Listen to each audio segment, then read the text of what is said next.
And we live now. It's 3, 4, 5 seconds in. Okay. Do we have anybody in the chat? 0. I think we had to, and people might have dipped off. That's fine. You hopefully notice we have some new digs. We have some new swag, a new look around here. Talking Nets, new logo, new graphics.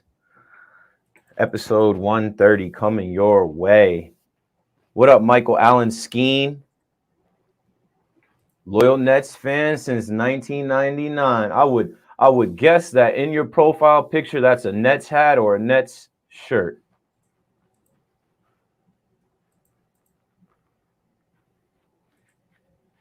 Hot layout. Yeah, you already know, Fayo. The John Boy Media, like we got the best graphic guys. You already know. You already know. Cool logo. Thanks. Jared, what up, Jared? I see you, bro. Notification squad.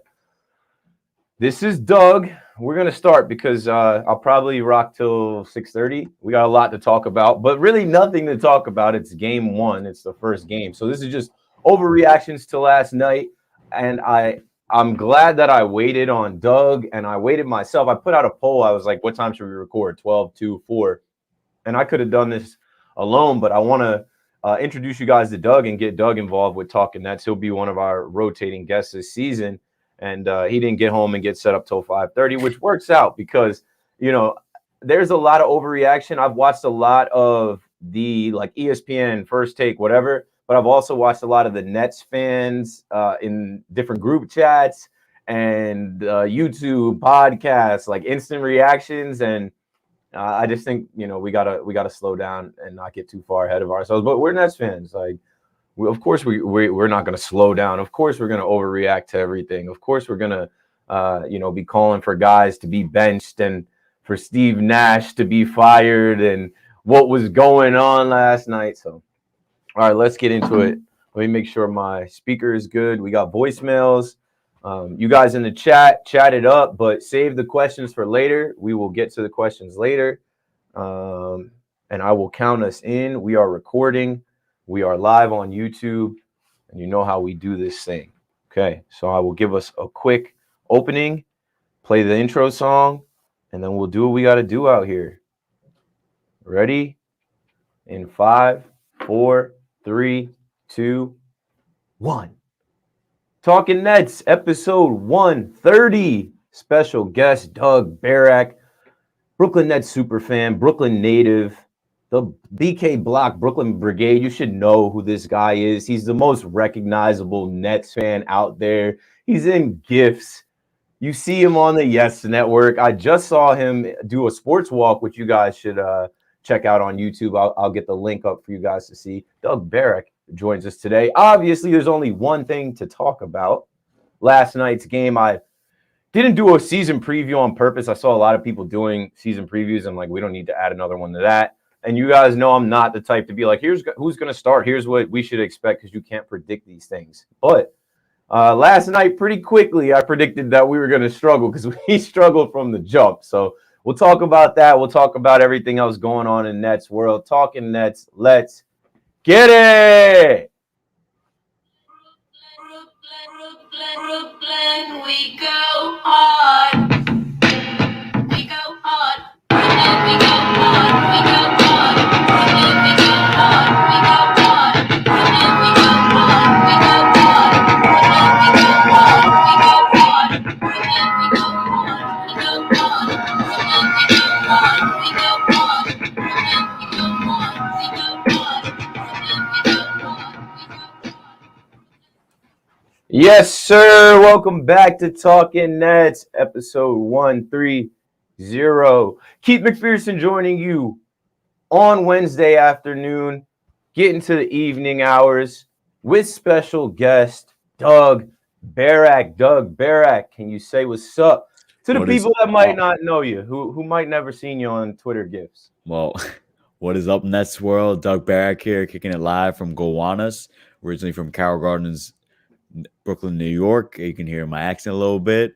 As you all know, Brooklyn Brigade, BK Block, GIFs, memes, viral tweets until I had to go private.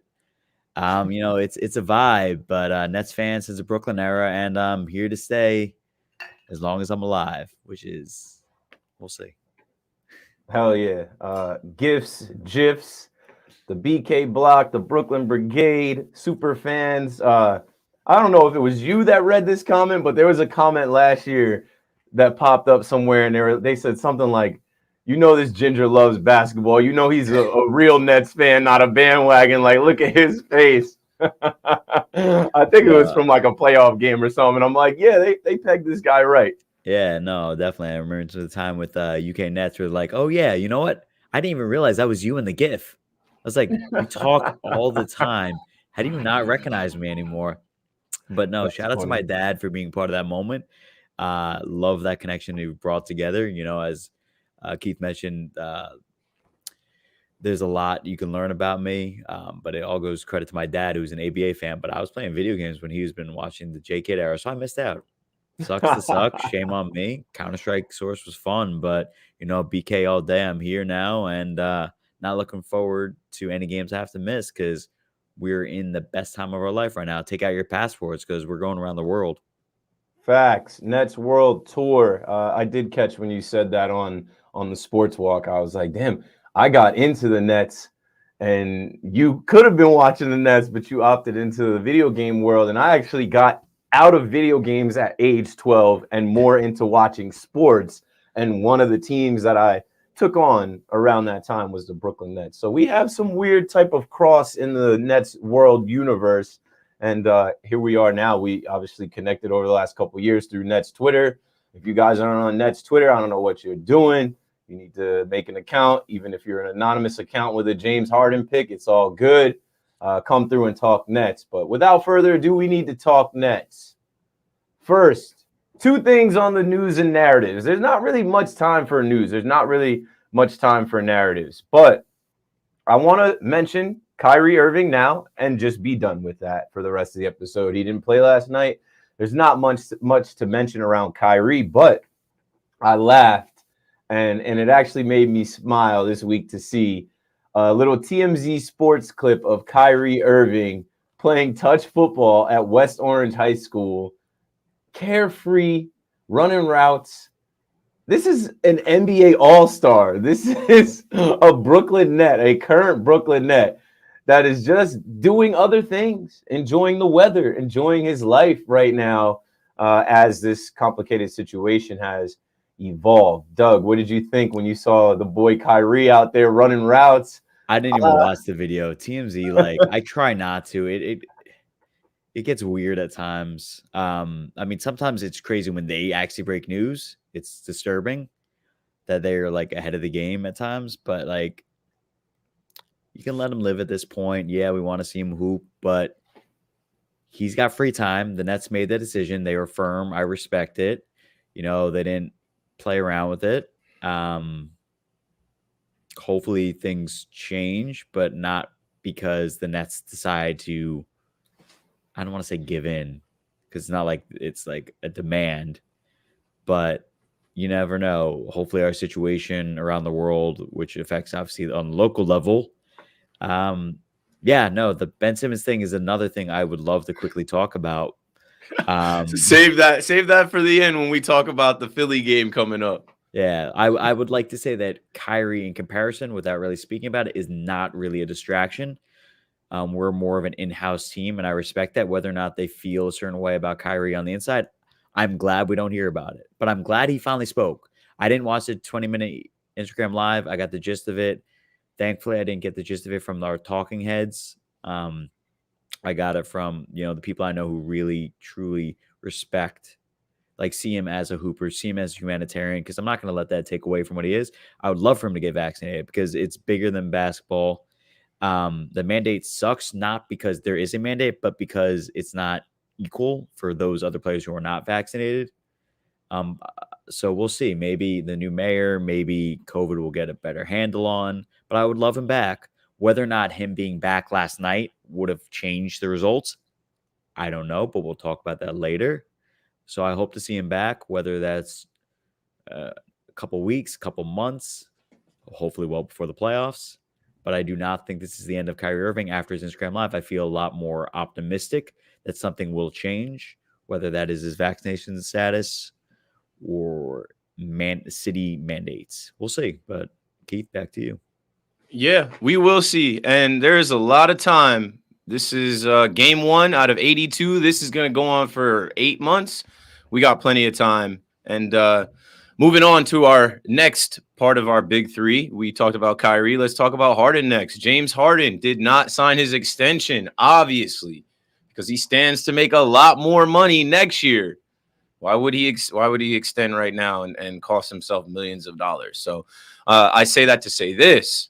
That didn't mean anything. That shouldn't have came as a shock to anyone this week. Again, media day, we heard him say that he loves it here. He wants to bring a championship here. All of these glowing remarks about the Brooklyn Nets, about Brooklyn, about the organization and the team, which kind of, I guess, got ignored because everyone was focused on Kyrie on media day. But again, he doubled down on it. He said, I don't plan on leaving. There's nothing to worry about.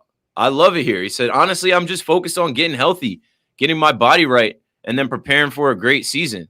I don't plan on leaving this organization and the situation that we have. So my focus, honestly, is just to focus on the season and then winning the championship. The contract and all that stuff will bear itself out, but my focus is going to be locked on this season. So I don't know what else y'all need to hear about one James Harden, but after he pulled a Ben Simmons before Ben Simmons and forced his way out of Houston, we knew he didn't want to be in Texas. We didn't know exactly where he wanted to be, but he forced his way out and we got him and he landed here. He's into fashion. He's out there signing deals with GoPuff. I saw him advertising for GoPuff today. He's in New York and he wants to be here playing for your Brooklyn Nets. How do you feel about James Harden, one of the best all time? We just saw he was revealed in the NBA 75, top 75 players all time. And he said, ever? Yes, ever. James Harden, you're one of the best ever and you're a Brooklyn Net. How do you feel about that, Doug? I mean, I think it's quite phenomenal. Like, without the context of knowing he would get more money in the summer, when you hear like he's not signed an extension, well, that's not the full story. And that's a lot of issues that we have. Social media, communication skills, like we don't give ourselves the full story. We always take those little bit of quotes. And not everyone knows the context, and that's a big issue. Like, if he said, I'm not signing the contract, or like there's no extension, like when Sean Mark's saying, oh, we're going to get the extension soon, but then it's no, it's like it kind of puts us in a panic. But then, like, the bigger picture is that he's going to make more money. And he gets to play with the championship level team. Unless we become a dumpster fire, I don't think he's changing his mind. And I don't see that dumpster fire coming anytime soon, especially with this franchise. So I'm excited. He's a great facilitator. I love the little piece that Schiffer did regarding, the parallels between him and Nash when talking D'Antoni, because they wanted Nash to join the Rockets.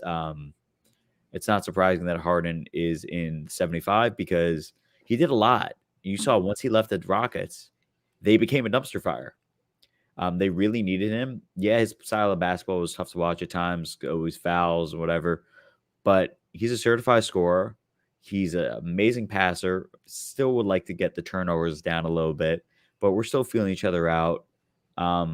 He does make players better. Like, he makes Nick Claxton much better on the offensive end. So as facilitator, as a hooper, as a fashion person, as a friend of various rappers and other artists, like, he is what New York, especially Brooklyn, is all about. He's about the culture, and especially the smoothie culture. So yeah, he made them smoothies super popular last year, and into this year, I want to figure out how we can get some smoothies in the BK block. Somebody at Barclays set that up so we could do a taste test. But maybe Harden needs to lay off the smoothies. Let's play one of these voicemails. So speaking of Harden, he said he's just focused on getting in shape. He said that he's just focused on, being ready for the season. Hey, Talking Nets. This is Bobby O from Jersey. Wanted to point something out, or actually speculate on something. I don't think Harden is back 100% yet, and I want to get some thoughts on that. So after watching Harden last night and watching everybody last night, I think there's a few guys out of shape. I think there's a few guys that weren't ready to play last night. Do you think Harden? I honestly was saying on a few podcasts leading up to this season that we're gonna get the best shape of his career, Harden. We're gonna get newly like improved, worked out all summer, not fat Harden. I don't know. What did you think about last night with his conditioning or how he looked out there on the floor? I mean, overall, I think he looked well, but I do think there is some like kind of like last season, he wasn't fully in shape when he came to us. And I think that transition, of course, Hammy, he's not there yet. It's like when people looked at Mello before he became Slim Mello or whatever that nickname was. Like they always Hoodie Mello? What there's so many different Mellos. Once he had the hoodie, that was to lose weight. Kyle Lowry had the same issue, Braun, where they're more like a bulky body, where like Kyle Thick Lowry, boys. if you compare it to like Raymond Felton. Like Raymond Felton could hoop to an extent, but like he had that more. They're solid. I hate that you call them like doughboys, but like no, but they're solid frame. They're solid body players. Yeah, and it's great for him like physicality wise, but sometimes maybe it'll help him a little bit more on defense when he's not just because he's a great post player. Like I did not know about that until he joined us, but I do think he has a little bit rounding. Whether or not that's part of his game, I don't know. Maybe it's the way he wears his jersey. Maybe he has a, extra padding. He trains like a Super Saiyan. It's got that extra weight to hold him in like the force, and he just like uses that to lose his weight quicker and muscle. I don't know. Like I don't know. Maybe he has like it's not a fat suit, but like a weight suit that like helps him condition sooner. I have no clue, but I do think conditioning is right. Like Claxton, people pointed out on Twitter, and I saw it a little bit. Like when he came in and out spurts. Yep, there we go. Right. What up, Spen? Fireside Nets in the chat. You're reading my mind. Like Claxton had some gas moments. There were a lot of players. I think even KD a little bit, but also KD played in the Olympics. Like he carried us in the playoffs. He carried us in the Olympics. I do think we need to ease them into it. I hate saying ramp up because that's one of our terminologies. And the back-to-backs, like for the first time, I feel like ever in the NBA, we have a back-to-back home games, which is cool, but also crazy. So I'm curious how the Nets are going to play that out. But I do think a lot of LaMarcus Aldridge, like LA, he retired, unretired. What kind of shape he's in? Like, yeah, he's also an older guy. So it's hard to tell when it's age versus conditioning and that kind of like mix of rehab and all those other things and ramping up. I don't want it to be the thing. With Claxton, obviously Claxton is a young guy, so you don't expect him to be gassed. You don't expect him to be out of shape. But if you've been in any of these Twitter spaces or, heard any of these Twitter conversations, there's two things that we've heard about Claxton in this last week. One was that like he skipped summer league, like that was on him. And then he, I guess, made something up and said that he was training elsewhere. Well, if you were training elsewhere, why are you still out of shape? And then the second thing we heard about Claxton this week through Twitter spaces and conversations on Nets Twitter was that he's enjoying himself. He's having a blast. He's having a little bit too good of a time. And I actually looked at him. I know he was sick, battling sickness. I don't know. Obviously it wasn't COVID. He had an illness last week, but I looked at him at practice in the park. He looked sleepy.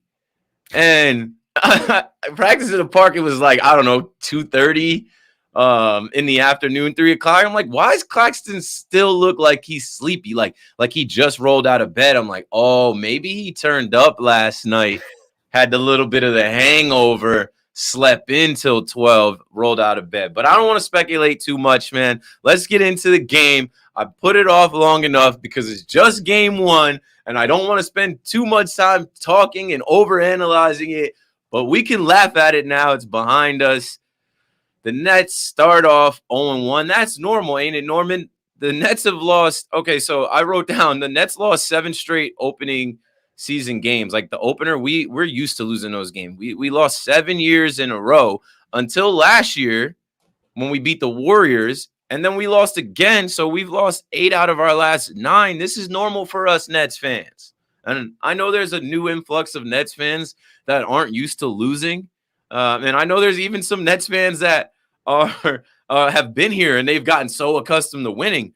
But what I have to say about this journey and this road and this unfinished business and this revenge tour, it comes with L's. No championship team just cruises to the chip without L's. Even if you go 73-9, you're going to take some L's in the finals and not even be able to hoist the Larry O'Brien trophy. So it's all good that we lost.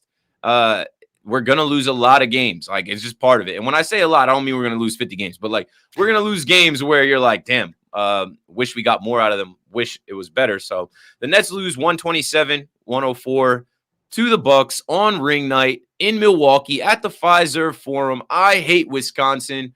I feel like I'm cursed and the Nets are cursed. We just can't win there. And I went there one time in my life, which was last June for a wedding. And while I was there, the Nets won the first game. And then the day I was leaving, the Nets won the second game. And I thought we had that in the bag, but it didn't matter. The Deer District, they're proud.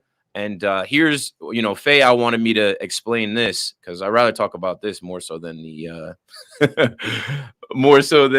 game last night because it's not going to matter. But he wrote, he said, not sure about anyone else, but I'm eager to hear about about how the NBA constructed the narrative for Giannis to win his first title without Nets injuries even being brought up. So yesterday on Twitter, I had said, I truly hate the Milwaukee Bucks and how the NBA helped manufacture this championship for them. And a bunch of people are like, oh, you're a hater. You're a hater. Of course I'm a hater. I'm a Nets fan. I should hate the Bucks.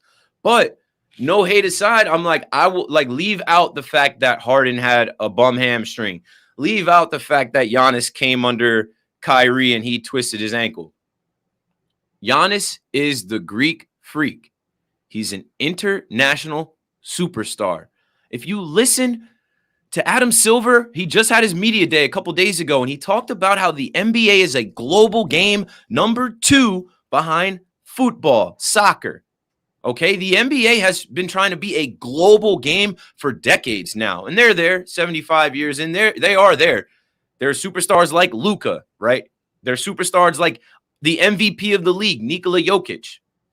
They are pushing those guys forward because they reach an audience across the globe. It makes sense for Giannis to win 2 MVPs and then win the All-Star Game MVP and come up short, 3-4 years in the playoffs.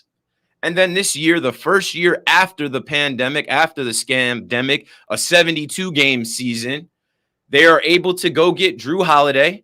They are able to get PJ Tucker at the deadline. And the NBA's like, yeah, this is it. This is our year. Because you know what?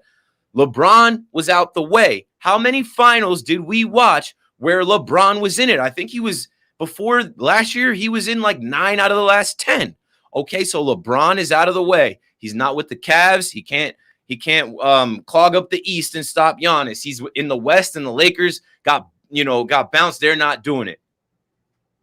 Steph Curry and them had a down year. The Warriors weren't winning it. The only team that stood in the way of Giannis and the Bucks, the big bad Brooklyn Nets, the big 3, the super team. What's anti-super team? Giannis signing an extension with the team that drafted him and then put pieces around him like a Drew Holiday, like a Brook Lopez, and other pieces that they've drafted. DiVincenzo, obviously he wasn't with the run, but, they brought in Bobby Portis. Bryn Forbes was a great role player for them. Whatever about that. What I'm saying is, Chris Middleton, who's been there with Giannis for some time. What I'm saying is the anti-big 3, which the league, think back to when Commissioner Stern stopped Chris Paul and Kobe from linking up because everyone knew, that was going to be trouble. The league wants to have parity. The league doesn't want the same teams getting to the finals every year. And for almost a decade, it seemed like it was LeBron versus the field. And then it became LeBron versus the Warriors or what, They want to see teams like the Bucks live out the dream. And if you go look on the NBA's Instagram page right now, they're pumping it. Dream come true. They show Giannis when he first got drafted looking up in the rafters. Now they show Giannis last night with his ring and blah, blah, blah, blah, blah.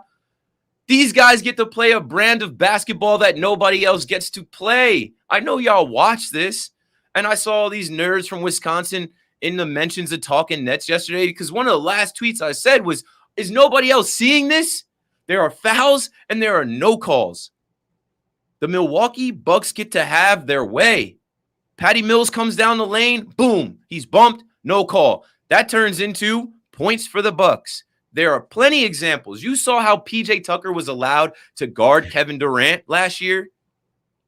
It's ridiculous. Even last night he got hit in the face by Giannis. It's not football, but they're allowed to play bully ball. They're allowed to play a little different style than other teams are allowed to play. Look at Giannis. Giannis, he broke out his new 6-7 second free throw shot now. We were in the Barclay last year screaming 13, 10, 11, 12, 13. I've never seen at any level of basketball anyone allowed to take 13 seconds to shoot a free throw. That's a new rule that they created for them. Because you know what? I think if you actually got fouled or got a foul call or the violation for that, Giannis would be out of the game the way he gets to the line and takes his sweet-ass time. So they couldn't actually hit him with that violation because he wouldn't make it through the game. They need their MVP, two-time MVP before champion, all-star MVP before champion. They needed him to get to the final stage. They needed to do everything in their power to get there. And you know what? The Brooklyn Nets came this close to ending their season. And once they didn't, everybody knew that series was it. The champion was coming out of that series. This much separated the Brooklyn Nets from changing the course of history. And then once that step hit that line and we didn't get it done, I knew the Bucks were winning it because that is the story and the narrative that fit best for this current NBA. Oh, we're not all super teams. Oh, LeBron and AD, don't worry about them. Oh, they're teaming up and putting talent in Brooklyn together. Oh, don't worry about them. You can still do it. Damian Lillard and the Portland Trail Blazers, you should aspire to be the Milwaukee Bucks and Giannis. Get out of here with that. What do you think about that, Doug? I had to get that conspiracy theory off. No, I mean, there are some interesting things where sometimes like the refereeing is very, I mean, it's great for the league. You have someone international, small market, drafted by one team. You know, what happens again is history repeats itself. It could be like an AD situation where he wants to like leave the team, even though AD was under contract and it was his fault because he should have left before signing that contract. And then obviously ended up getting traded. So whether or not it's true, I don't know. But like what I hate is everyone's like, because Katie's the big star, it's supposed to hit the big shots. There's so many other small things that added up. As you mentioned, the injuries, of course, the Bruce Brown attacking Brook Lopez and then getting blocked, that really hurt. Like we were like, oh, that we can wave that game off, you know, it's okay. And then like some of the calls made it like no one is giving me a clear answer. How did Bruce Brown get a technical? I think it was game 7. I don't know. He didn't push anyone.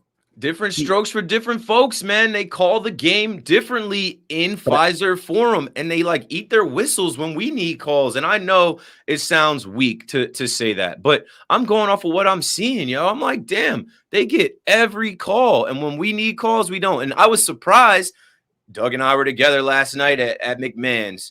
Brooklyn Brigade, the block, Brooklyn Nets watch party was awesome. Appreciate team hype and everybody that came through and celebrated the kickoff to the season. But in the beginning of the game, bro, I was like, yo, we're getting calls. I was surprised. Like, yo, we're actually getting calls. We didn't have the right energy, but we were getting calls. And then we ran out of foul calls. And it was like they got all the foul calls late. When we were trying to come back and we brought it within like 9-8 points, we couldn't get any foul calls after that. And I just knew right there. I'm like, this is how they are aided. This is how they are aided to victory. They play a different style. I can't stand to watch Giannis. His bag there is non-existent. His game is so basic and weak, but he has his way. He has his way. He's like a more modern. I feel like I'm seeing it more now. I kind of like what J Kidd wanted him to be, is to be that tall guard, and I guess you could maybe have parallels if he gets his game a little bit more, like curved out, sharpened, whatever. But to be like a more modern day Magic in the sense of his passing, it's very big strides. Giannis, but they don't know how to call him. They don't know how to treat him. He has to really, really fine tune his game. But I think that's the kind of mold that J-Kid had envisioned when he started with him on the Bucks. But I think the big issue with Giannis is they don't know how to call him. His legs move funny, really. He's wacky wave and inflatable too, man. This guy is almost 30 years old. Like he's much closer to 30 than he's 20, if my memory serves right. And he still has no body control. That's why he acts whatever you're feeling out about the Kyrie injury. He had no self-control. That's why he hit KD in the face. He has no body control. You're so big. That's a kindergarten stuff. That's a second grader stuff. How do you not have body control at this age? Like, I know you're freakishly big, but you need body control. He's a mess. Last night, it was me, Doug, and Giovanni. Giovanni was featured in the New York Times article about Nets fans. You should read that no matter what you think about it. Dawn was in it. A couple other BK Block Brigade members. Your pops, of course. But what was I going to say? The three of us were sitting there, and Giovanni described Giannis as a bull in a china shop. And I'm like, exactly. He is out of control. And they watch KD in amazement. They watch KD in amazement, and they don't call everything. They watch Giannis, and they're so quick to call a whistle on Giannis. He is the darling. But let's move on, man. Told y'all preseason does not matter. If you think the preseason matters, look at last night. It does not matter. Start with Bruce Brown. Bruce Brown started some preseason games. Didn't get in the game until garbage time last night. Season. Patty Mills. People were like, oh, he's having a slow preseason. Like, what's up with Patty Mills? Patty Mills was in Tokyo. Patty Mills just played for Australia in Tokyo. He had a long summer, like, he's a vet. You think he's going crazy in the preseason to prove himself? He's not. But when he decided to go crazy and prove himself in his Nets debut last night, he was, 8 for 8 from deep? No, so I think 7 for 7. Or 7 for 7 from deep? Still, like, it started off 5 for 5, and then Nash sat him down with 10 minutes left in the second quarter. DeAndre Bembry, another guy that we saw get a lot of time and action in the preseason. Not so much last night. Told y'all, don't worry so much about these exhibitions. That's why I wasn't about to break any exhibition games down or get too deep in that. They are feeling things out. And last night was an exhibition game too. It wasn't for the Bucks. It was their ring ceremony. It was, an open wound for us. That's what I felt like last night was. We thought that we could possibly get some redemption. We thought that we could kind of like, we took that last loss and it was tough for us. And like, okay, opening up the season with the Bucks, we can kind of right the ship and show. Nah, it was an open wound, man. And they just kept beating us and I don't know, broke the scab and the wound was open and we were bleeding early. A lot of hype and energy from ring night. You're not supposed to lose on ring night. Doug had a stat about ring night, like the teams win. It's 59-14, which is almost like 800. Like, it's a crazy amount of people win on ring night. I think our biggest issue, whether or not it was ring night, is we started way too slow, which was an issue we had last season. I think we had one of the slowest starts. I mean, I'm honestly going off memory, but there was a bad stat for the Nets last season with slow starts. And if we start slow, I mean, we're a great late game team, but we need to stop starting so slow. And that's one of the biggest issues, in my opinion, that I've noticed with us. We need to get, and the thing with Nash, and we kind of alluded to this before, is like off air, is Nash treats the regular season like it's an extended preseason. We don't really get to see the true Nets until the playoffs, and it drives me nuts. I'm like, I forgot what his quotes were last season. It drove me nuts. Like, I appreciate it. You want to get it right. You want to condition us in the right direction. But like, I care about these games. I know it doesn't matter unless you get the ring, but like, there's certain games, like, treat it like every game is your last. Especially against the Milwaukee Bucks, who you will most likely run into in the playoffs this year. And you might need a tiebreaker depending on how things go. And you play them 4 times, you're down 0-1. Man, he punted last night quick. Like, I felt like he pulled five. I think it was the 5-minute mark. It made no sense to me. And I get we lost, but it sets a wrong precedent, in my opinion. Right. I get that we lost, but that's the first game. Finish it. Like, let these guys finish it. Even with the two biggest things with Nash last year were his rotations and his timeouts. We saw that again. In the fourth when we were trying to come back. I have a note. It was a 9-point game. I think they went on an 8-0 run in the fourth to make it 109-95. And there was like 7.5 minutes left. Giannis gets fouled by Harden and won. Game was done. And then we got Pat Connaughton closing us out. And it was just embarrassing. But what I'll say about Nash is he's a second-year coach, and he's still figuring out stuff too.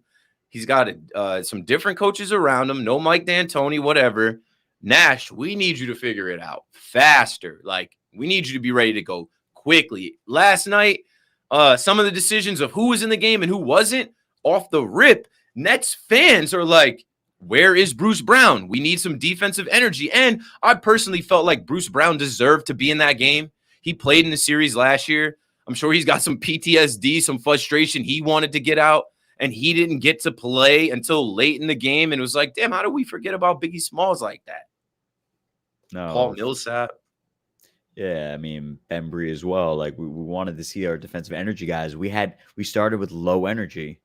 These are energy guys. Like, we probably could have got the lead much smaller if we had energy guys. And guaranteed, no, but still would have been helpful. Like, Carter, love his bulldog mentality and stuff, but he's playing against big guards that he had to defend, and that I think kind of hurt him. I don't know. I know his plus minus wasn't good, and he put up some points, but like he aimed off. And Joe Harris, someone mentioned in the chat, and it was a great point. Joey, like deferred a little too much for Joey. Like, yeah. And when he let it flew, like it went true. Some of his passing, like he gets a little cute. Like he had an open layup, and then I think he passed it and it ricocheted off. So our turnovers and rebounding, I think, were our biggest stats. Unfortunately, I didn't look at it, and maybe I just wanted to focus on going to bed after. I got him. But yeah, pull it up, shoot it out. I mean, I was tweeting from Talking Nets last night. The turnovers won, the sloppiness. It's like this, right? This is a brand new team. These guys didn't play that much together. Like Harden and Katie didn't play that many games together last year. If you're starting with just the two of the big three that we have, you take Kyrie out, who was factored in. Like I don't know. These guys, this is new for these guys. Even the veterans, it's new for them to play together on a high level, as such as the first and only NBA game of the season. Turning the ball over, sloppiness, looking out of shape, looking winded. Those are recipes for disaster against a cohesive unit like the defending champs, who have played a ton of high-level games together. They're not trying to figure it out. They know what to do. They know what to go to. They know who to trust in what situations. Their ball movement was way better than ours. So turning the ball over, we had 13 turnovers to their 8, and there was a point in the game, I think we had 5 turnovers before they had their first. I next want to talk about the free throw line. They shot 77% from the free throw line. We shot 56. They went 14 of 18 from the free throw stripe. We went 13 of 23 from the charity stripe. We missed 10 free throws. That just looks like a bum team. That just looks like a team that's not there mentally, not locked in, not ready to compete. Take the free throw, like get the easy buckets, man. Now, we shot better than them from 3. Coming in, people were judging the Bucks preseason like, oh, they shot at a high percentage. Like, oh, I'm worried about them shooting. Giannis has developed the shot. He was shooting bricks. 37% from 3. We, thanks to Patty Mills, shot 53% from 3. Other than that, let's go to the box score and look at players, right? Let's look at minutes. Bruce Brown got 4 minutes. Paul Millsap got 5 minutes. Bembry got 4 minutes. Cam Thomas got 4 minutes. All 4 of those guys, I think, could have been involved sooner. When you look at how many minutes James Johnson got 21 minutes. 0 rebounds, 2 assists, 1 block, nothing. He had 1 point. He had 1 point. I know Kung Fu, blood sport, all that. He's supposed to be an enforcer. Came out there with the shaft chops, cool. But, like, why is he getting all of these minutes? Patty Mills got 29 minutes because he was hot as the sun. But you know what? As soon as he started cooking, Nash must have had a script and a plan. He starts cooking. He sits him down with 10 minutes left in the second quarter, where I'm like, no, don't take that guy out. We need him to keep going because we're playing from behind with a team that hasn't played together yet. They don't know what to do to gain ground. They're not getting stops. They're turning the ball over. It was a mess. It was a mess early. I think my wife looked at me last night, Doug, and I think in the third quarter, she's like, it's not looking good. I said, yeah, we're about to take an L. It's not looking good at all. Like, of course, we're about to take an L. Joe Harris, 31 minutes for Joe, 9 points. Joe Harris, I'm going to say this one time. We need more out of Joe. I'm tired of talking about it. He's a starter. He's supposed to be on his revenge tour. There were 2 times where he was right by the rim and he went to dish instead of go up and lay it up, make the layup, or potentially get fouled. He tries to dish it late. One of those came off of Blake, and it's Blake's fault. But both of those times, it turned into points for the Bucks. That's a swing where I'm like, what is wrong? What is mentally wrong? It was Joe getting flashbacks of the last series from last year. Why can't he play in the Pfizer Forum? KD was off. KD was 2 for 7, his first 7 shots. I think, we were talking about it at halftime. I'm like, KD's going to be fine. He's going to close. An off night for KD, he still gets his 32 points. Double-double. He had 11 rebounds, 4 assists. But when I'm looking at these assists, right, let's go to Harden. James Harden had 20 points, 8 assists. The next person, so it's KD with 11 assists, Harden with 8, and then Claxton with 7. I'm like, bro, we need more ball movement. We need guys that like actually can make things happen. Blake Griffin, we talked about him last night, how great he is at drawing charges. He had a nice like alley-oop dunk, but only 6 points from him in 23 minutes. Expect some changes with the starting 5. Let's talk about that. What'd you think when you saw the starting 5, Doug? Claxton? In theory, I liked it, but looking back, like I think that would have worked better if PJ Tucker was still on the Bucks because they played larger last season versus us, so it would have worked better for us. But I still like the tandem of Blake and Claxton, but I think versus the Bucks, if Giannis is at the 4 and Brooks at the 5, you need to play KD at the 4, and you need to play. I mean, this is the issue with the bigs. I like Claxton as a big. He's fast, but he's not as strong as he needs to be. And obviously, we mentioned conditioning. LA, he's strong, but he's not fast. And I hate that we switch with him. Like, it should be a 4-man out switch. Him just camping in the middle, zoning, just in there. Millsap, it really depends because he's not like a big, but he's strong. Because I remember when we played the Hawks series years ago with Thaddeus Young, Thaddeus couldn't take the physicality of Millsap. Blake, he's kind of like a tweener in between where Clax and LA are, because he handled Giannis, but like it's kind of early to force him in that 5 slot, especially like Brooke and then KD, like them switching off each other. But I still want to see. I want them to experiment and get KD at the 5 sometime. I hope that's when Kyrie comes back, so we can do that insane offense, maybe slip in Bruce Brown to mix it up a little bit. But I felt like we played too big, and it didn't get us rebounds. Like, you think we play big, we wouldn't have such a deficit of rebounds. But I think that's because they got to play faster than us. And that speed's our thing. Yeah, I think we played fake big. When I saw that lineup, I'm like, okay, they're trying to go big, obviously, to match up with these guys, with Giannis. And it didn't matter. Claxton, as much as we all love Claxton, as much as we hype him up, he ain't ready. Like, it's just that simple. In his 3rd year, he's out of shape. He looked lost at times. Harden was forcing the ball to him, trying to get the Lob City going, which I understand, like, that's going to be a valuable part of our offense. Harden being able to just, like, fool people and throw the ball up to Claxton, but he's not there. It just wasn't going down. LaMarcus Aldridge played 16 minutes, only had 1 point as well. Maybe, I don't know. We need to get LaMarcus Aldridge going offensively down low. Maybe he gets a start. Maybe he's at the 5 and then Clax comes off the bench. I'd be fine with Joe Harris coming off the bench. Expect things to change. Last year, we had 35 different lineup constructions. It's going to be the same thing this year. I feel like they're going to feel it out. And especially with the elephant in the room being Kyrie Irving not being available, they're going to keep trying things and they're going to figure it out depending on matchups, who we're playing against, and depending on who's hot, who's not. Before we go to voicemail, let's give credit where credit is due. I do hate the Milwaukee Bucks. I do think the NBA helped manufacture their championship. But watching them last night and watching them through the playoffs last year, as much as it pained me, I give respect where respect is due. They have some players, and they lost some players, right? They lost Bryn Forbes, and this kid that they drafted, Jay Nwara, Wara, they don't Jordan Wara.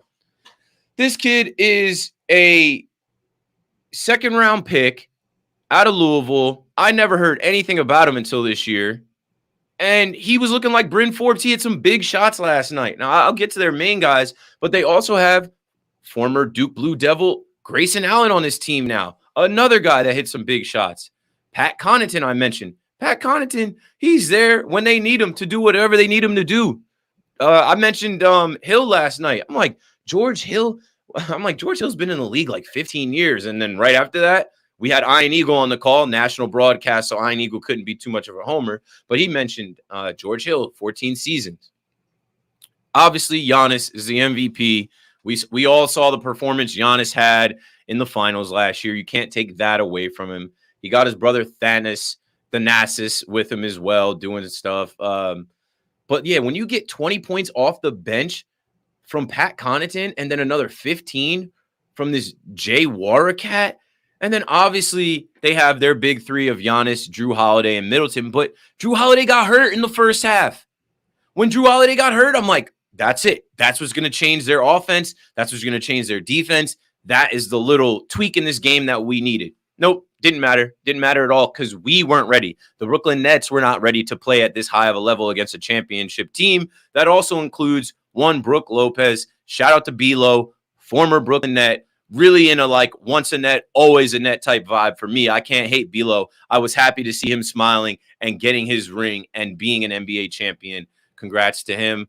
Other than that, the Bucks are who they are, man. They play a different brand of basketball that they're allowed to play. I do feel like it is aided by refs, but I'm not saying they beat us because of the refs. They smoked us. They beat us by 23 points. So, Doug, your overall thoughts on the game last night. We're going to move into voicemails, which we'll probably bring some of the conversation back, but go for it, man. Tell us what you thought. Like, I didn't expect this to win. Like, I wanted it to be much closer. Like we mentioned before, Giannis, they're really inconsistent on how they call him. Good for him for finally listening to us on how to count for free throws. Credit is due, as you say. I know. The refs really got to work on their counting and consistency. Happy for Brook Lopez. I would also like to shout out Hartford Hawk, my alma mater, University of Hartford, because Vin Baker, our only NBA product from my university, got his ring as well on the coaching staff. So shout out to him as well. Happy for Brook. Sucks to see him win there and not with us, but maybe down the line he'll come back. But credit is due. Yeah, as I joked too, we're talking about fantasy. I was lightly rooting for Drew, but I'm like, if he plays bad, it's okay because I have him on my fantasy team.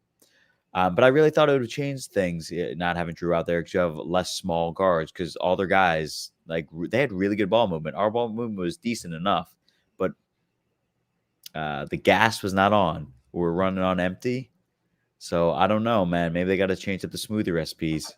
Maybe they have too much melatonin in it because our guys looked a little slow to start. But credit is due. Good for Cream City. But let's lay off the dairy and let's get some wins going down soon. Wisconsin, the land of the cheese curds and beers. You mentioned something about the refs learning how to count. Throw this into the conspiracy theory. Last year, the NBA made the Brooklyn Nets take the like shot clock that we put on Giannis. We literally put a countdown on the big board in Barclays, and then the NBA said the Nets couldn't have it. They made us take it down. They embarrassed the Golden Boy. That is part of the conspiracy. Like, that's literally part of what I'm saying. Like, the NBA aided these guys. That was all in good fun. All right, let's go to Jamie, multiple time caller on Talking Nets. She's got a long-winded voicemail, but she gets that type of respect. Hi, Keith. This is Jamie from Texas. I just wanted to say I have so many different feelings about this game. I was so frustrated. My goodness, I expected us to not look real clean because I knew that we have a lot of new people and, they have to really gain that chemistry. So I expected there to be issues. I was kind of a little thrown off with Claxton starting. At first, I was okay with it, but he just didn't look good to me. I also kind of felt like we were forcing the ball to him at times. I felt like Harden kept trying to throw lobs up to him, and sometimes, the passes, just weren't there. Sometimes Claxton just wasn't there. It was just a weird dynamic going on there. A lot of sloppiness, which I think some of it is just, Rusty getting back in the groove. Others, I think it's chemistry. Other aspect, it just kind of felt like they weren't ready to play. They had no energy, really going into the game. Patty Mills.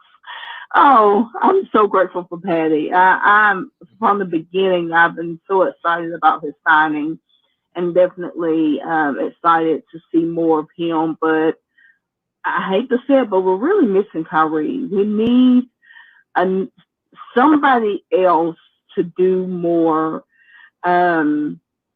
distributing. And I don't know. I still think that's in Patty's game. I see it. I've seen it when he's played in Australia. Some other people say, that's not really his game. I disagree, but I just think somebody needs to step up with distribution because we need someone else creating plays. And right now, it doesn't really look like we have anybody outside of Harden and KD. Look forward to hearing what you have to say about the game, and thank you for all the content you bring. Bye-bye.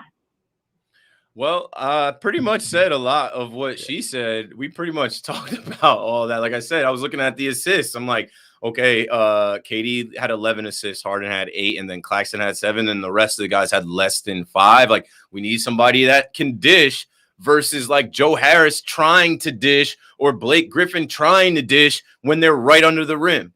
And yes, I saw Dawn, or not Dawn, Dawn put it in the chat. Let me see if I can put it up there. And then so did T-Rex 1199. It's just one game. Of course it's just one game. But we're taking the extra time to talk about this one game and overreact because it is the first game. So next voicemail. Well, Doug, did you have anything to say about Jamie from Texas? She's great. I mean, I love the expectations that she had, like the understanding, like this is what fans do. We're fanatics. That's what fans are. Just, we need to remember what the word fan comes from. It's fanatics. We're crazy. We love it. We're passionate. And with passing, like some of our bigs are good passers, but they weren't really doing. Like Millsap's a good passer, surprisingly. He didn't play. Blake Griffin's a good passer, but we kept forcing it in the paint. The other thing I thought about, I felt like we weren't really attacking the paint as much as we could have, especially when Brook was off and Giannis didn't play as much at the 5. Or, sometimes you can attack Giannis in the paint, although he did get that crazy block. Credit to him one last time. But yeah, we can still go 81-1. We're just getting started. And as much as it bothers me that Nash treats every game into the playoffs like the preseason, we're still learning, we're still growing, we're still this, that, months into the season, because I'm expecting it. It's going to happen again. There's still time. But, we're crazy because we care. We're not crazy because maybe some of you might be, and I apologize if you are crazy, and it is what it is, but we care. We love this team. We breathe it. Brooklyn, as I said in the sports walk, Brooklyn is something to lean on. That was our original anthem. And to me, Brooklyn is my home. It's bigger than basketball to me.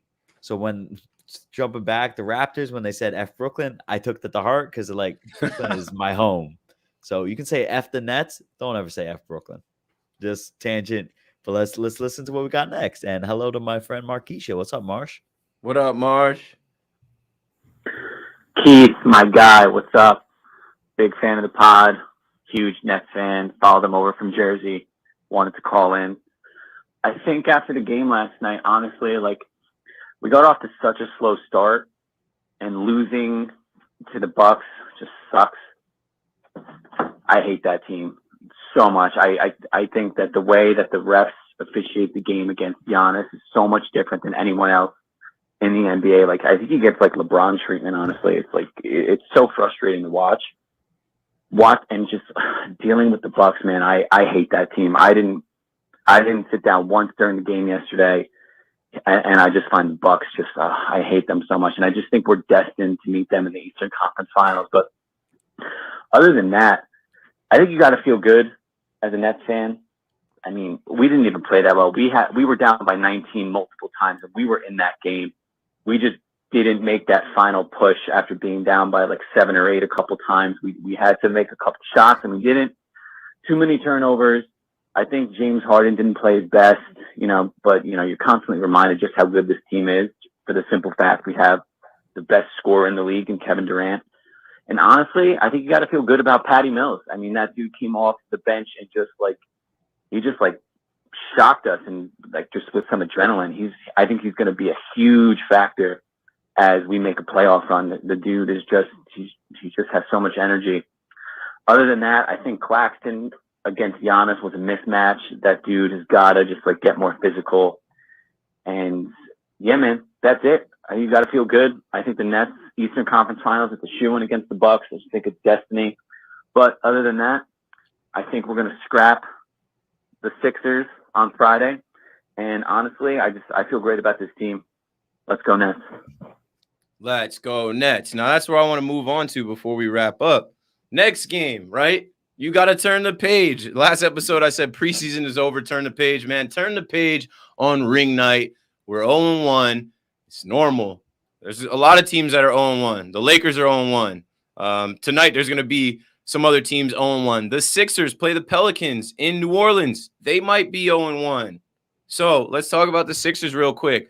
I had friends coming over this weekend. Well, my wife had some friends. They're my friends too, but my wife invited some friends over that canceled yesterday. So once I learned yesterday that they weren't coming up this weekend, I was like, yo, I think I can slide to Philly for this Sixers game. And why not go to Philly this week when Ben Simmons has stolen all the headlines from Kyrie? Thank you. Appreciate you, Ben. And he got thrown out of practice. He's suspended tonight. All the talk is about what's going to happen with Ben and Doc Rivers and Philly. And boom, in the first week, we play them. And obviously, we have a rivalry with the Sixers. Y'all know the history, from Jared Allen to the playoffs in 2018, further back. But the Brooklyn Brigade, the BK Block, the crew, the squad is going down there. Bobby hooked it up. I should have claimed one of those tickets, but it don't matter. There's plenty of tickets available. I'm like 75% sure that I'm going. It's going to be a movie Friday because you've got the Kyrie energy, the Ben Simmons energy. Hopefully the Sixers lose tonight, and then we're both going to that game looking for our first win. But, Doug, what are you thinking about Friday at Wells Fargo Center, Xfinity Live? Your Brooklyn Nets take on the Philadelphia 76ers without Ben Simmons, without Kyrie Irving. And we just played them in a preseason a week or so ago, and they came out very fast and hard. And I think I said on the podcast that there's a code of conduct to preseason. I don't think the Nets were trying to go hard, but the Sixers were trying to establish dominance in home court, and they went real hard. And what did we do? We turned the ball over, and that game was out of reach. Sixers won. But what do you think is going to happen this Friday when the Nets go back to Philly? Well, first off, since I'm not able to make it, I get out of work too late for that bus ride or to travel over. Y'all got to bring me back some cheesesteaks, some pretzels. You can bring it from Geno's, wherever. It can be authentic. It can be touristy. I'm good. Any cheesesteak. Food is food. But yeah, the distraction of Ben Simmons, is a blessing in disguise for the Nets. But better way of thinking about it is we keep our, I don't want to say curse, but we keep our stuff down low. Like, we keep it internal. The Sixers are a dumpster fire. They're letting this back and forth. Oh, Joel Embiid's like, oh, we're not babysitting. You're not here to babysit. Such beef childish. Like, Joel Embiid's childish for even saying that. And I don't think the Sixers will be as good as they were last year. The signing of Andre Drummond makes no sense to me except as load management for Joel Embiid. Like it doesn't make sense. Like they're not. I can't imagine they're gonna play together. Like what is that? What was that signing really gonna do? And like you don't even know what you're gonna do with Ben Simmons yet. Like you need more shooting and guards. Like how long is it gonna work with Embiid and Drummond working together tandem? Because they're never gonna play together. I guess you can say it's like the younger Dwight role when Dwight was on the Lakers the first time around, like that energy off the bench, a strong guy that you can kind of rely on to hold it down, anchor it. But like Drummond's overrated. I've always felt that way about him. I don't know if you're muted or not, Keith, if you're adding on to me. Oh, awesome. So then I didn't cut you off. No. But it was like I thought that was very fascinating. But I think it's going to be a dogfight. Philly fans, you better not throw stuff at our team. You know, fans don't know how to act, especially Popcorn, in Philly. water bottles. Especially in Philly, they don't know how to You're act. right. And we got James Johnson this time. You don't want Malice in the Palace 2.0, 3.0, whatever to be.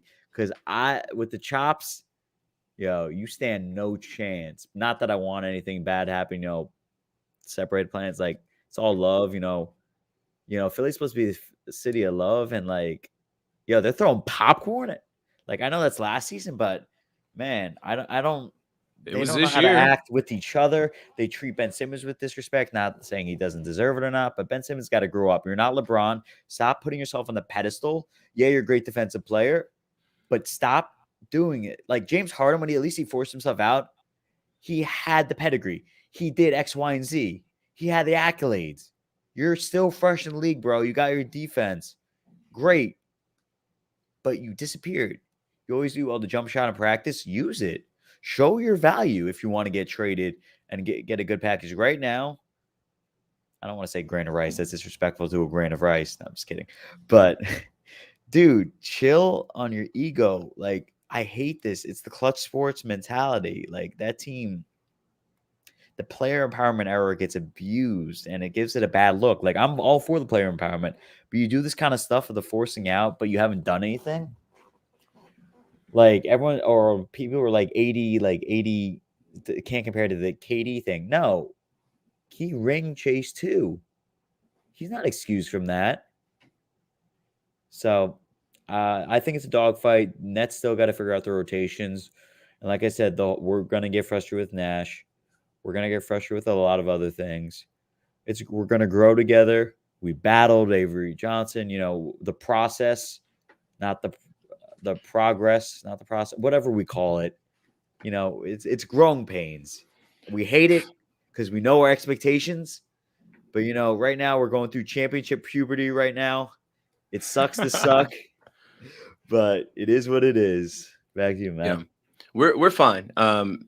KD is signed for 5 years. So this window of winning a championship, multiple championships, potentially a dynasty is in the next 5 years. It's, when they say the cliche, Rome wasn't built in a day, we are trying to build Rome in Brooklyn. We are trying to bring a parade back. We are trying to, make the Brooklyn Nets what we've all dreamed of them to be is NBA champions at the top of the league. We'll get there. It's just one game. But two things that you said.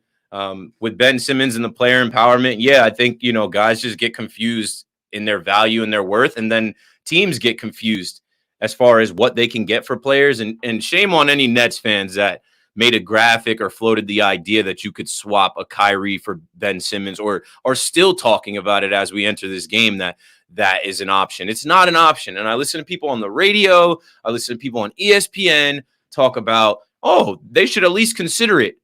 Yeah, they considered it, and it might have taken 15 seconds to consider it.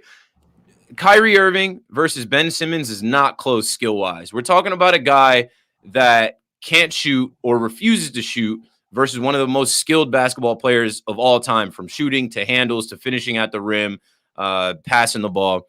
Enough with that. I mean, you make the trade. Yeah, it's good for us, but what else are you giving us back? Ben Simmons is enough. Even if he was at his full value, that's not enough for Kyrie. The defense is a perfect fit for us, but like you're giving us a lot more than just Ben Simmons, and you can't afford Kyrie Irving. All right, last call for questions from the chat. Here's something funny from the chat, like talking about former coaches. So obviously, you guys know I'm a Yankee fan, and Dawn writes, Keith, Nash reminds me of Boone. I get some of the same vibes, right? For example, last night when Patty Mills is going off, he sits Patty Mills, just following the script. Yankee games, Yankees might be winning the game, and following the script, he says, "Oh, yeah, give me Andrew Heaney." Just like doing things that go against what is helping you do the right things, like doing things that are against what the fans want. I hate it. And then I think someone else wrote, "Yep." When Nash took Patty out after hitting 5 of 5 from 3, it reminded me of Kenny Atkinson. Now, y'all know how we watch Kenny sit down Karras and sit down Spencer and sit down other guys. And we're just like, yo, what are you doing? Let them go off. So checking back for questions so we can wrap up. Let's see. Giannis took his free throw shooting technique from Giannis took his free throw shooting technique from Simmons showing up to practice. I love that we got to actually see Ben Simmons in practice with sweats on and his cell phone in his pocket. Then the next day, we don't get to see, but we hear that Doc Rivers asked him to be in a defensive drill and he like declined or something. And basically Doc Rivers threw him out of practice. Great. Forever processing. The Philadelphia 76ers start the process over. All right. No questions from the chat. Appreciate everybody that pulled up. Make sure you click like. Doug, where can people find you on the internet? I know you kind of private. I know you like your privacy, but Nets World. Oh, it's not. I don't like my privacy, but work can't have my technicality. Kiddos and parents following me. Not that I post anything bad, but it's just procedural. Sure. Follow me anywhere, literally anywhere at D Barak. First initial of the Douglas, however formal or informal you want to be. And my last name. It's right there. You can see it. You can spell it. It's pretty damn easy. And you also look up my name, you'll find my gifts. And I'm very proud and full of myself because of my gifts. Because I make them. And I made some for Keith. So if you have a great moment in a video, Nets, let me see it. If it's good enough quality, I'll make you into a gift so you'll be searchable. The gift maker. My brethren of the brigade, my brethren in the block. I really need a Dawn and Johnson. Dawn swinging the cane around, getting hyped. Yeah, this season we'll get that real soon. Dawn's right behind us. Because right now, I don't know if a lot of you paid attention, but the BK block is no longer next to the median 114. We are now in section 1. We are really close to the Nets tunnel. We're back where the DJ may or may not still be. We're right behind the basket. We are opposite of Mr. Whammy. We're right by the entrance, so we can get there early, not wait in line, dip out. When we win, definitely not when we lose, because you never see me dip out. The game can go into triple overtime. I'm not leaving, even if it's midnight. You heard it. This is a super fan, man. This is a guy that helped bring me into the block, and I think this is going to be a big year, big season for the block. We got some block members in the chat as well. You'll see us. So make sure you guys subscribe to the channel. Click like on your way out. You guys know the drill. You know the procedures. Subscribe to the pod. The pod is growing despite losing our 14,000 follower Twitter account. The pod is still growing. The YouTube's still growing. The Instagram's still growing. And that means that there are more Nets fans and more people checking out the Nets and checking out Talking Nets, which I appreciate. It's a one-man operation, but we are going to rotate in people like Doug. And I got a couple other special guests lined up as we get through the season. Maybe you can be a guest on Talking Nets. Hit me up. Call the voicemail, 201-870-0461. That's a guaranteed way to get on. I play probably 90% of the emails, unless you're a hater calling, trolling, or if like I just can't make out what you're hearing. 90% of the calls get on the show. Call in, subscribe, rate us 5 stars, leave a review, do all that. Check out shop.johnboymedia.com. I have on the old player tee with like last year's names on it. We just put out a new player tee with new names on it. Biggie Smalls instead of Mass Bruce. I know a lot of people last year were asking like, why not Biggie Smalls, man? Why not Mass Bruce? So this year you guys got Biggie Smalls because he doesn't wear the mask anymore. There's also an In Marks We Trust shirt. There's an Unfinished Business shirt. And we are rolling out the KD shirts. Let me see, if you bear with me, I can show you what the new KD shirt looks like. It looks like the Harden shirt. Do I have the image saved? I do. It looks like the Harden silhouette shirt. But we had to make one for KD, and I literally said, I was like, listen, we need one for KD because the Harden ones did so well. Okay, I'm gonna pull this up. It's the Coogee look. It's the 2018 team that inspired, Talking Nets, some of these new Nets fans. Where is it? This is gonna piss me off. I hate when I have tech difficulties trying to do something. Bruh, like, where is it right now? And it's like annoying because there's people listening to the pod that can't see this, so they're just waiting. This is true. We'll use descriptive language. Look. All right, here it is. Here it is. Boom. Ooh. Talking Nets. Got the KD silhouette. Got the KD t-shirts. Very Dennis Rodman. If KD does give some Rodman vibes, but y'all know that's KD. That will help you listeners figure out what I'm talking about. Coogee Rodman, like all over the face. What up, Mino? Mino is in the chat. What up, player? What up? All right, so yeah, I'm wrapping up. That's it. Subscribe to the pod, subscribe to the YouTube, follow us on Twitter, follow us on Instagram. The Twitter is now talking_Nets. Instagram still at Talking Nets. I'll be at the game Friday. I'll be at the game Sunday. Doug will be at the game Sunday, and we've got 6 home games. We got 6 home games. If you want to meet the legendary Pops, the gift man himself, Pops should be there also Sunday. I just got to get my tickets. That's all we've got for you guys. Appreciate y'all rocking. We'll see you soon. After Sunday's game, I'll do a pod on Monday. That makes the most sense. Appreciate y'all. We out of here. Let's go Nets. Let's go Nets. Brooklyn. Let's go. Brooklyn. You already know. Later.